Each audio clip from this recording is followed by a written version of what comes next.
ආදරණීය ඔයාලා හැමෝම ගොඩක් ආදරෙන් පිළිගන්නවා නිරයිස් කිචන් YouTube channel එකට. මේ දවස්වල ගොඩක් අයට උන්න කැස්ස, හෙම්බිරිස්සාව, සෙම අමාරු ගොඩක් දේවල් තියෙනවා. ඉතින් ගොඩක් අයගේ ඉල්ලීම මත ඒකට අත්බෙහෙතක් අරගෙන ආවා. මේක බීලා පළවෙනි තප්පරේම ඔයාලට තියෙන කැස්ස හොඳ වෙනවා. අත්දැකීමෙන් කියන්නේ පහුගිය දවස්වල මටත් කැස්ස තිබ්බා. ඉතින් මේ බෙහෙත තමයි මම බිව්වේ. ඔයාලටත් මේක බීලා බලන්න පුළුවන්. බීලා අනිවාර්යයෙන්ම කමෙන්ට් එකක් තියන්න. කැස්ස හෙම්බිරිසාවත් තියන අයට ගොඩක් වෙලා කතා කරන ඒවා අහගෙන ඉන්න බැරි නිසා මම ඉක්මනටම කියලා දෙන්නම් මේක හදා ගන්න විදිහ.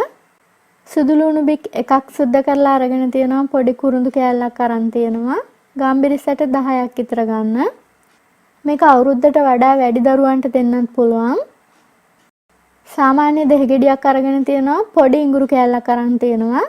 දෙහිගෙඩිය ඉදිච්ච එකක් ගත්තොත් එහෙම මේක හොඳ පැණි රසට බොන්න පුළුවන්. ලෙමන් තියන අයට ලෙමන් ගන්න පුළුවන්. මම දැන් සුදු ලුණු ගම්බිරිස් කුරුඳු ටික වංගෙඩියට දා ගන්නවා. ඉඟුරු කෑල්ලත් පොඩි කෑලි වලට කපලා දා ගන්නවා.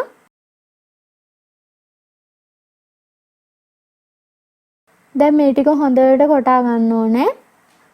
මේ බලන්නකො මෙන්න මේ ප්‍රමාණයට හොඳට කෙටුණාට පස්සේ මම මේක වීදුරුවකට එකතු කර ගන්නවා.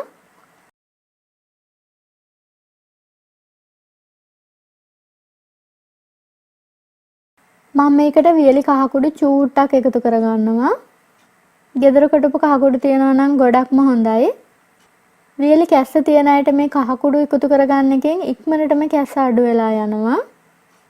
දැන් මම මේකට නටන උණු වතුර එකතු කර ගන්නවා. ඒ වගේම මේකට ඔයාලට සීනි තේ හැන්දක් එකතු කර ගන්න පුළුවන්. සීනි මේස හැන්දක් උනත් එකතු කර ගන්න පුළුවන්. දියවැඩියාව නැති අය වැඩිපුර සීනි ටිකක් දාගන්න. මොකද කැස්ස අඩු වෙන්න පැණි රහ කියන එක අනිවාර්යයෙන්ම අත්‍යවශ්‍යයි. මේක මම විනාඩි 2-3ක් නිවෙන්න තියලා තියෙනවා. ඊට පස්සේ මම දෙහි බෑයක් මේකට මිරික ගන්නවා. මේ දෙහි ඉදුනම ලෙමන් වලට වඩා රසයි. ඉදුණු දෙහි තියෙනවා නම් එකතු කරලා බලන්න. ඒ වගේම ඔයාලට මේකට මී පැණි එකතු කරගන්න පුළුවන්. ලංකාවේ දැන් ඔරිජිනල් මී පැණි නැති නිසා තමයි මං කිව්වේ සීනි එකතු කරගන්න කියලා. දියවැඩියාව තියන අයට මේකට මී පැණි ටිකක් එකතු කරගන්න පුළුවන්. මී පැණි එකතු කරගන්නවා නම් මේක සාමාන්‍ය දුරට නිවෙනකන් තියලා මී පැණි එකතු කරගන්න. රස්නේ මී පැණි එකතු කරගත්තොත් එහෙම මී පැණි වල තියෙන ඖෂධීය ගුණය නැතුව යනවා. ඉතින් මේක සාමාන්‍ය රස්නෙන් ඔයාලට බොන්න පුළුවන්. මේකේ මේ උඩට ඇවිල්ලා තියෙන්නේ මේක කොටපු සුදු ලුණු කෑලි ටික. ඒ ටික ඔයාලට හපලා කන්න පුළුවන් නම් හොඳයි. කැමති කෙනෙකුට මේක පෙරාගෙන බොන්නත් පුළුවන්. මම නම් මේක මේ විදිහටම බිව්වා. අවුරුද්දට වඩා වැඩි දරුවන්ට මේක පළවෙනි වතාවට දෙනවා නම් ඔයාලා පොඩ දෙන්න. ඒ වගේම බඩදැවිල්ල ગેස්ට්‍රයිටිස් තියෙන අය මේක චුට්ටක් බීලා බලලා ඔයාලට ප්‍රශ්නයක් නැත්තම් විතරක් බොන්න. මේක ඔයාලට දවසට 4 පාරක් බොන්න පුළුවන්. ඒ වගේම ඔයාලා හොස්පිටල් එකෙන් බෙහෙත් ගෙනල්ලා එහෙම නැත්තම් මොන හරි පෙනඩෝල් වගේ දේවල් බීලා තියෙනවා නම් ඒ එක්කලම මේක බොන්න එපා. පැයක් දෙකක් ගිහිල්ලා මේක බොන්න.